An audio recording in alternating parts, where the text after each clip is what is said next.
Hello tout le monde et bienvenue sur ma chaîne YouTube.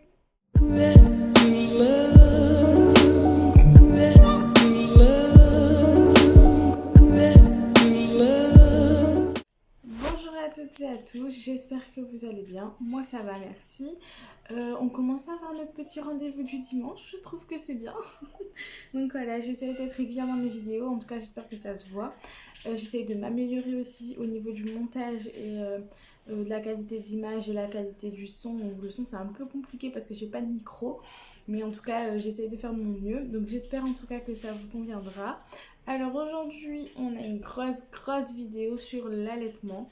Donc voilà, j'ai pris mon temps pour scripter cette vidéo, sachant que je ne vais pas pouvoir forcément comment dire, détailler cette vidéo en entier. Donc voilà, je vais regarder souvent en bas parce qu'en fait j'ai ma tablette où j'écris tout dessus parce que sinon c'est beaucoup trop long pour moi à retenir. Donc dans cette vidéo, ça va être en plusieurs parties. Donc la première partie, ça va être comment ça fonctionne. Bon, en gros, hein, parce que c'est beaucoup plus compliqué que ça à expliquer au niveau du sein, etc. Donc j'essaie d'expliquer le plus clairement possible et le plus facilement parce que des fois, juste en comprenant le mécanisme du corps, c'est plus facile pour nous de le mettre en pratique, tout simplement. Dans une autre vidéo, j'essaierai de faire les positions de l'allaitement parce que ça c'est un peu spécifique et d'autres petites choses sur l'allaitement parce qu'il y a énormément de choses à dire sur ce thème là, donc je ne pourrais pas aborder tout ce thème, mais en tout cas j'aborde aujourd'hui les principaux axes que je peux moi amener à mon niveau. Donc voilà, donc petit disclaimer avant de vous dire le détail de cette vidéo. Comme je dis tout le temps, je suis une professionnelle, oui, en étant assistante maternelle, donc, mais je ne suis pas une professionnelle de santé. Donc, je vous donne mon expérience de maman et d'assistante maternelle. Mais bon, voilà, si vous avez besoin de consulter, n'hésitez pas. Ce qui marche pour moi ne marchera pas forcément sur les autres. Donc, voilà, donc, cette vidéo, on va commencer tout d'abord par comment ça fonctionne. Donc, j'expliquais, etc., comment ça va fonctionner au niveau du sein, etc. Ensuite, je vais essayer de vous donner les bienfaits de l'allaitement. En deuxième partie, ça sera mon expérience sur l'allaitement, comment je l'ai vécu, comment je l'ai appréhendé, comment j'en suis venue à allaiter. En troisième partie, ce sera les préjugés et les pressions que je pense et ce que j'ai entendu sur l'allaitement, etc. Et j'essaierai d'y répondre à mon niveau. Et en quatrième et dernière partie, ce sera mes essentiels de l'allaitement, donc qui pour moi a été indispensable. Et en toute fin, je vais essayer de vous mettre quand même des petits comptes Instagram à suivre, Facebook, etc. que je trouve top et qui parlent bien de l'allaitement, etc. Donc voilà, on va commencer tout de suite. Tout d'abord, ce que je tenais à vous dire, c'est que, je ne sais pas si vous savez, mais l'OMS conseille d'allaiter son bébé jusqu'à ses 6 mois, exclusivement. Donc voilà, c'est-à-dire de la naissance aux 6 mois, uniquement le lait maternel. Donc voilà, pour celles qui peuvent, tant mieux, pour celles qui peuvent pas, c'est pas. Tout avant, ce que je voulais vous dire, c'est que il y a une étude qui a démontré que les enfants sont allaités généralement jusqu'à 1 an. Donc il y en a très peu qui sont allaités au-delà des 1 an, sachant que l'OMS conseille d'allaiter quand même jusqu'à 2 ans, si possible. Donc 6 mois exclusivement, c'est le conseil primordial, et après jusqu'à 2 ans, c'est déjà beaucoup, voilà. Alors, qu'est-ce que le lait maternel? Le lait maternel, c'est le lait que l'on produit. C'est un aliment complet et nutritif et protecteur pour les enfants. Donc, c'est un aliment naturel. Alors non seulement il est nutritif, mais il lui apporte aussi beaucoup de défense immunitaire. Donc il y a des études qui ont démontré que si pendant les 6 premiers mois l'enfant est allaité, ça diminue le risque de rhume, de gastroentérite et tout ce qui va avec les maladies infantiles. Il faut savoir aussi que les bébés allaités ont 2 fois moins de risque d'être victimes de la mort subite du nourrisson. Donc voilà, c'est à savoir, c'est bien à savoir. Et aussi l'allaitement n'est pas bénéfique qu'aux enfants, aux bébés, il est aussi bénéfique pour les mamans. Donc ça diminue le risque de cancer, que ce soit le cancer du sein, cancer de l'utérus et tous les cancers féminins. En fait, ça diminue énormément le risque de cancer et aussi de maladies cardio. Je vais essayer de vous mettre ici un petit dessin, un petit schéma. Donc voilà, comme je vous expliquais, c'est un petit peu... Je regarde en même temps que vous le schéma pour pouvoir vous expliquer juste au-dessus, parce que du coup je ne connais pas par cœur. Mais voilà, j'essaie de vous expliquer en gros comment ça fonctionne, parce que ça peut vous aider de situer en fait au niveau de votre sein comment c'est composé et comment ça fonctionne. Donc vous avez tout en haut du coup le bout de sein, donc la tétée. Donc en fait comment ça fonctionne? Donc la tétée envoie l'information au cerveau que du coup l'enfant a besoin de lait et de tétée. Et à l'inverse, le cerveau envoie l'information au sein de la production. Donc en fait, ça va passer par les tissus adipeux, pardon parce que je ne sais pas trop bien dire, par les tissus adipeux, ensuite par les glandes mammaires, et en fait ça va faire en sorte que les glandes mammaires se contractent et du coup projettent du lait par les canaux lactifères. Donc voilà, et ça ressort par le mamelon. Donc voilà un petit peu comment ça fonctionne au niveau du sein. Donc comme vous pouvez voir, les tétées efficaces et les diffusions efficaces provoquent provoquent une bonne lactation. Donc voilà. Donc tout passe par le cerveau. Donc ça c'est un petit tips. Il faut que vous soyez dans une condition au niveau du cerveau qui soit optimale. Donc voilà, tout passe par le cerveau. Donc dès que l'enfant tète, en fait, ça envoie l'information au cerveau qu'il y a besoin d'une production de lait. Et des fois même, je sais pas si vous ça vous fait, mais moi en tout cas c'est comme ça. Et c'est un peu comme ça pour toutes les mamans qui allaitent. Le cri de l'enfant aussi envoie l'information au cerveau qu'il a besoin de lait. Donc des fois, il hurlait, mais il pleurait pour autre chose et mon sein coulait. Ou il était proche de moi et mon sein coulait. Et des fois même, quand j'étais dans un centre commercial ou un endroit en extérieur, dès que j'entends un enfant pleurer, mon sein coulait. Donc maintenant un peu moins, heureusement. Mais avant, ça faisait ça à chaque fois.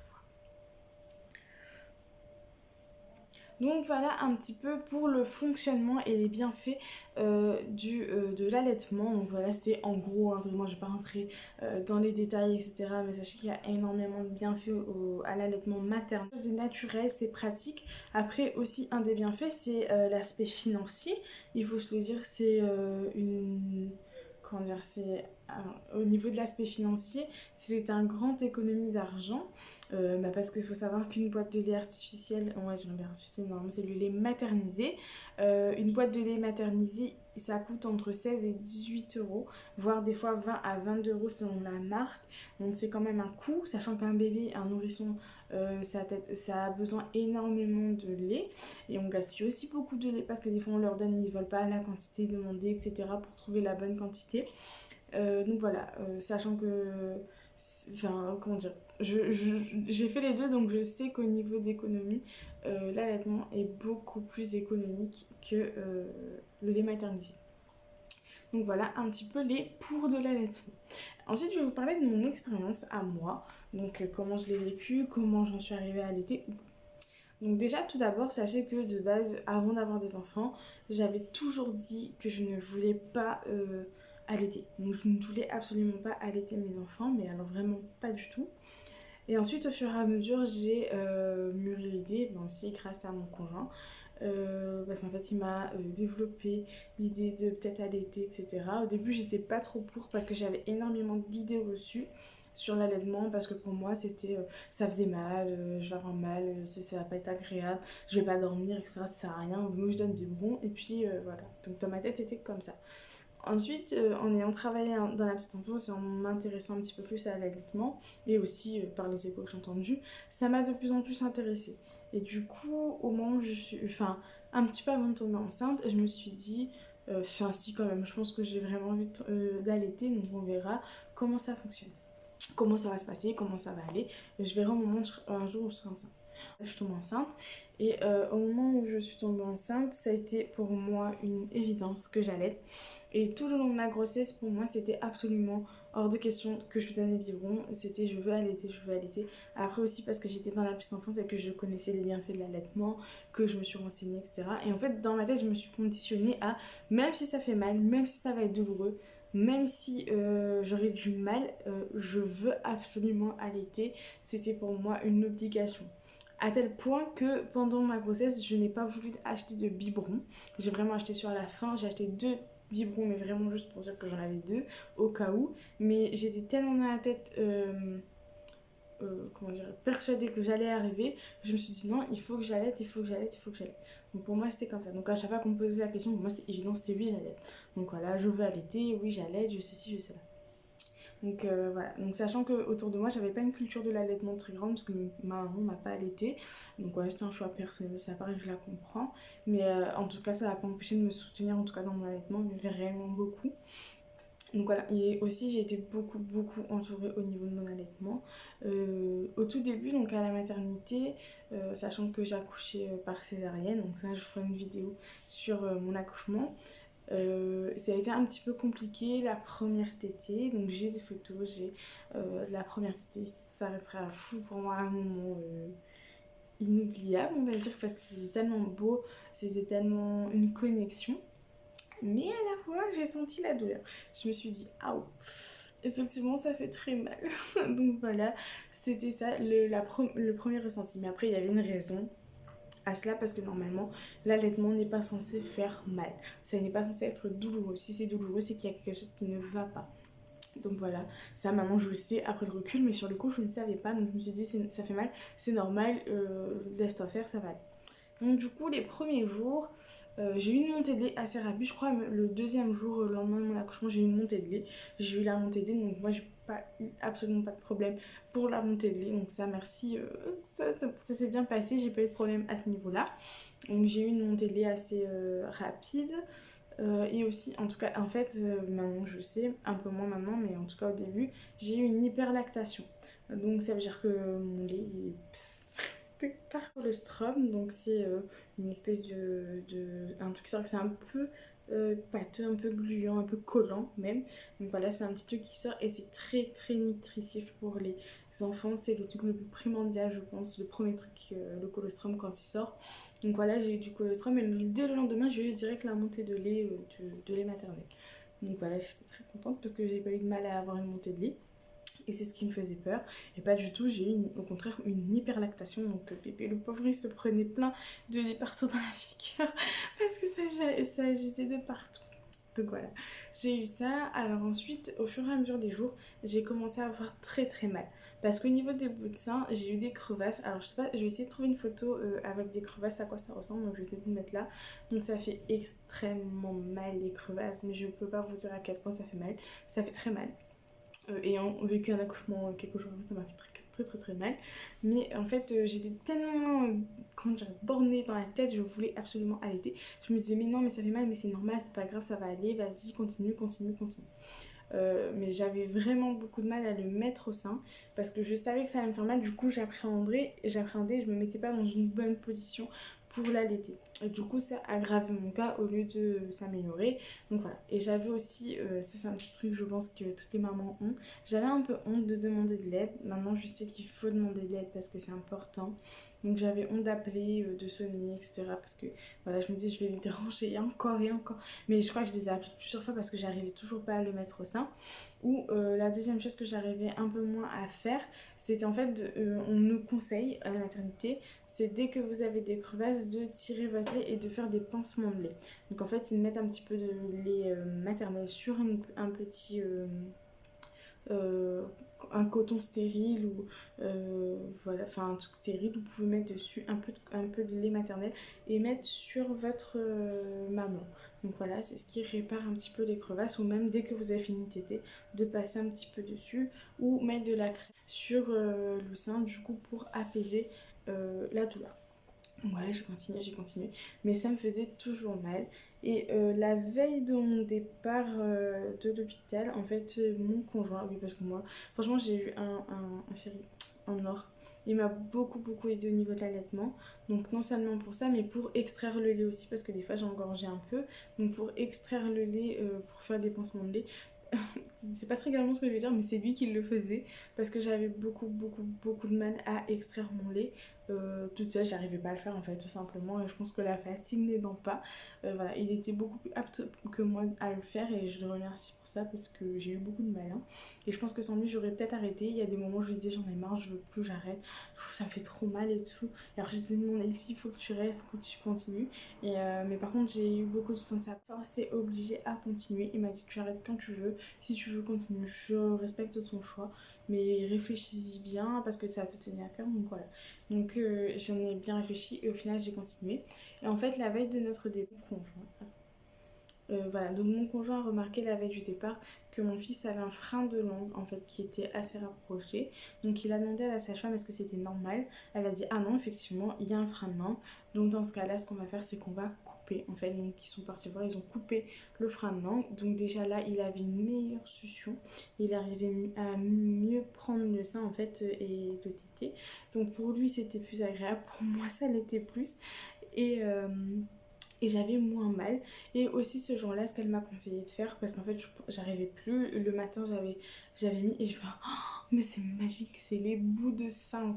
Alors je sais que c'est pas conseillé, il y a des mamans qui disent ah non pas du tout, ne faites pas ça et tout, mais des fois quand c'est le dernier recours qu'on a pour continuer notre allaitement, parce que ça me tenait à cœur, j'ai dit j'en peux plus, je vais le mettre, et puis voilà, même si c'est pas ce qu'il faut faire, j'en peux plus, je l'ai mis, et ensuite elle a coupé le frein de langue, et avec le bout de sein, alors là, fou, c'était un bonheur d'allaiter.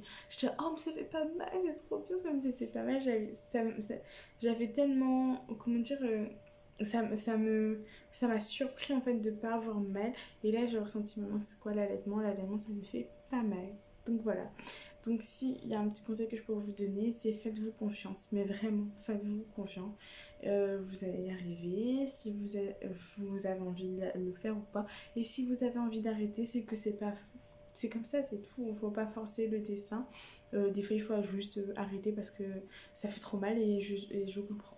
Mais avant d'arrêter, ce que je vous conseille, c'est de voir des conseillères en lactation ou des sages-femmes.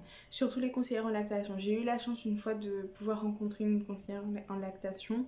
Pas parce que j'avais de problème particulier, mais c'est juste que j'avais une petite baisse de lait, mais vraiment une toute petite baisse de lait, parce que j'avais l'habitude d'avoir de l'hyperlactation, et donc là j'avais rien, donc je me disais que c'était un petit peu bizarre. Donc voilà, j'ai pu la voir, elle m'a conseillé sur ce que je devais faire ou pas, et ça m'a beaucoup aidé. N'hésitez pas à demander à la maternité de voir une conseillère en lactation s'ils en ont dans leur maternité. Donc moi j'ai eu une maternité en or aussi, je vous explique pas.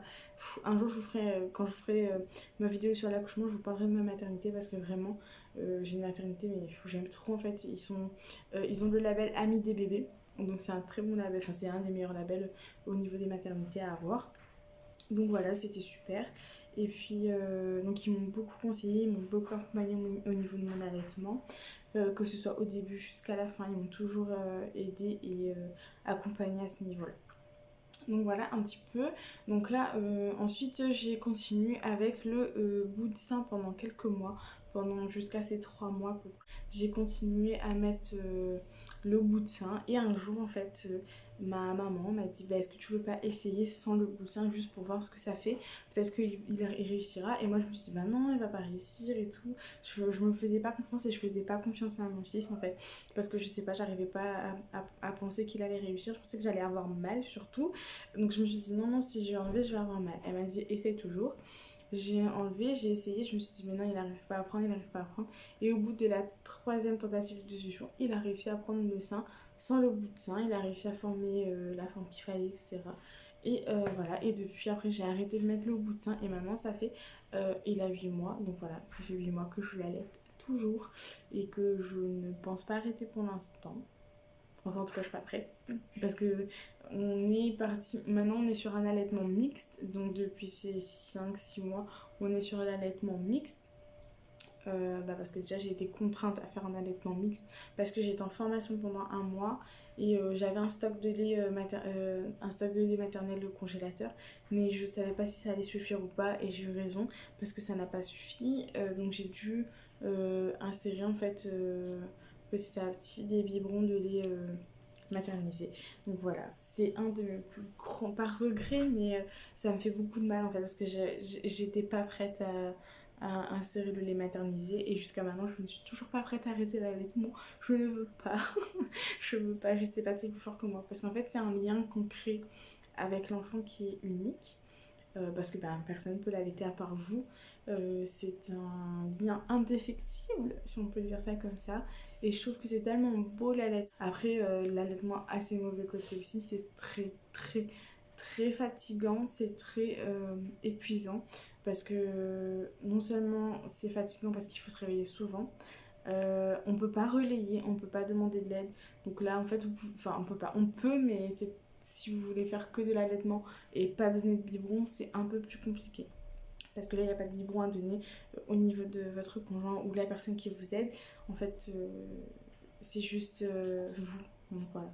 Donc je me réveillais tous les jours, 1 heure, 1 heure, tous les 1 heure, tous les 30 minutes au début, toutes les 1 heure, toutes les 2 heures. Et maintenant, il dort toujours pas la nuit complète. Donc je pense que c'est toutes les 6 heures à peu près qu'il se réveille pour avoir une tétée. Donc ça va. C'est pas la mort, mais voilà, c'est toujours se réveiller quand même pour la tétée. Il n'y a personne d'autre qui peut lui donner. Donc voilà. Mais enfin, je sais pas, c'est tellement beau que je regrette pas mon choix. Au contraire, si c'était à refaire, je le referais 50 fois. Parce que je suis toujours pas prête à arrêter et je me mets pas de deadline, on va dire ça comme ça. Je me mets pas de dire voilà, à 1 an, 2 ans, j'arrête, etc. Je sais pas quand est-ce que je vais arrêter. J'arrêterai, je pense que quand moi et lui on sera prêt à arrêter. Sachant que les tétés ont beaucoup diminué parce que bah, maintenant il est diversifié. Donc voilà un petit peu pour mon expérience. J'ai beaucoup parlé. J'ai la bouche pâteuse. Pourtant je parle en même temps. Alors, troisième partie de cette vidéo, c'est les pressions et les préjugés sur l'allaitement. Donc là, on va passer sur une phase, mais il y en a des tonnes. J'en ai trouvé des tonnes, des tonnes, des tonnes, des tonnes. Je pense pas que je vais vous tous les lire, mais en tout cas, je vais les lire les principaux de ce qui revient assez souvent. Donc voilà, et il y en a encore plein de préjugés et de remarques aussi que je trouve très déplacées. Au niveau de l'allaitement. Et ensuite, en fin de cette séquence, je vais vous parler d'un truc qui m'a un peu choquée et marquée et sur lequel j'aimerais bien revendiquer en fait. Donc en tant que maman allaitante. Donc d'abord on va commencer alors avec le préjugé. Il va pas, alors, que l'enfant ne va pas pouvoir se détacher de nous si il allait. Alors ça, mais c'est un préjugé mais gros comme le monde. Non, alors clairement non, il va pouvoir se détacher de nous. Ça va être peut-être plus dur, plus long, mais l'enfant peut se détacher de nous. Et c'est pas parce qu'un enfant va en crèche, en collectivité, en maison d'assistance maternelle avec une assistante maternelle qu'il faut arrêter d'allaiter. Alors ça non, pas du tout. Forcément vous n'allez pas pouvoir allaiter comme d'habitude, c'est normal, c'est parce que ben, vous n'êtes pas là, vous n'êtes pas présent, c'est normal. Et ça ne veut pas dire arrêter l'allaitement parce qu'il ne va pas pouvoir se détacher. Au contraire, ça va rassurer, en fait, ça va renforcer le lien. Et faites confiance à votre enfant. Ça va être dur de se détacher parce qu'il ne va pas comprendre au début. Mais comme ça peut être dur pour un enfant qui prend le biberon. Donc ça, c'est totalement un préjugé. Ça ne veut rien dire. En tout cas, vraiment. Que ça fait mal. Alors oui, ça fait mal. On peut le dire, c'est un préjugé, mais c'est vrai. Ça fait mal, oui, mais ça, ce n'est pas censé faire mal. Donc voilà, ça dépend en fait de la façon. Généralement, si ça fait mal, c'est qu'il y a un problème. Il y a un gros préjugé aussi au niveau de la taille des seins. Donc voilà, si on a des petits seins avec des seins pareils, tu peux pas allaiter. Mais si, peu importe la taille de vos seins, que vous avez des petits seins, des gros seins, des seins de n'importe quelle façon, vous pouvez allaiter. Donc voilà, après particularité, ça dépend, mais voilà. Mais en tout cas, en cas général, toutes les femmes peuvent allaiter. Toutes les femmes peuvent allaiter, peu importe la taille de sa poitrine. Pour certaines personnes, l'allaitement, c'est un acte sexuel. Ça peut être du dégoût, ça peut être une honte. Donc voilà, donc ça aussi, je peux... Alors non, je peux pas dire je comprends parce que ce serait mentir, mais j'essaie de comprendre mais j'arrive pas à voir où est la honte là-dedans. C'est quelque chose qui est naturel, je comprends pas pourquoi ça c'est pas naturel. Enfin je sais pas si c'est des choses naturelles. Tous les mammifères, enfin pas tous les mammifères, mais au niveau des animaux, ils allaitent aussi et pourtant c'est pas mal vu. Et dans des civilisations comme en Afrique, on ne sexualise pas le corps de la femme par rapport à l'allaitement. Elle marche les seins nus dans certaines tribus et ça ne gêne personne parce qu'ils savent que c'est naturel tout simplement. C'est juste dans la tête de certaines personnes que en fait on sexualise le corps de la femme et donc forcément les seins ça n'a pas d'heure parce que pour eux c'est sexuel. Alors ce n'est en aucun cas un acte sexuel. En tout cas tout le corps d'une femme, peu importe les parties qu'elle monte, en dehors d'un acte sexuel, elle n'a pas à être sexualisée. Ouais, je crois qu'il y a un petit bébé qui est réveillé. Une petite tétée, ça me plaît. Prochain préjugé, le lait maternel ne nourrit pas assez. Alors ça aussi c'est un autre préjugé, c'est pas vrai du tout. Le lait maternel est largement nourrissant. Et c'est l'enfant en fait qui fait la lactation en fonction... Enfin, comment dire, le lait est en fonction du besoin de l'enfant en fait. Donc s'il a plus besoin, ça va être plus nourrissant que d'autres. Voilà un petit peu tous les gros préjugés qu'il y a sur l'allaitement, mais sachant qu'il y en a beaucoup d'autres et que, ben voilà, en tout cas, faut pas vraiment se fier à ces choses-là. Désolée, je me pose 2 minutes sur la vidéo parce que je me suis rendu compte au montage que j'avais complètement oublié de vous raconter ce qui m'avait choqué l'histoire. De toute façon, je vous raconterai ça dans la prochaine vidéo que je ferai avec les positions sur l'allaitement. La dernière partie, donc c'est mes essentiels au niveau de l'allaitement, ce qui pour moi était primordial et ce que franchement j'aurais pas pu m'en passer. Donc déjà, je pense le number one et qui m'a été utilisé aussi pour ma grossesse, c'est le coussin d'allaitement. Donc le coussin de grossesse et coussin d'allaitement aussi. J'en avais un qui faisait les deux. Généralement, ils font souvent les deux. Donc voilà, c'était très confortable pour dormir. Je pouvais pas dormir sans mon coussin d'allaitement. Pour poser bébé et bien le positionner, c'était très important pour pouvoir bien me caler, etc. Franchement, ça m'a beaucoup aidé au niveau de l'allaitement, le coussin d'allaitement. Donc je ne peux que vous le recommander, mais fois 10 000. Mon deuxième essentiel que je n'aurais pas pu m'en passer, c'est le bout de sein. Donc voilà, donc j'ai pris les bouts de sein de la marque MAM. Je vais essayer de vous mettre une petite photo du bout de sein, à quoi il ressemble. Donc voilà, ça dépend de la taille de votre maman, je crois, il faut bien regarder. En tout cas, demandez l'avis de votre pharmacienne, elle vous aidera, ou pharmacien. Voilà.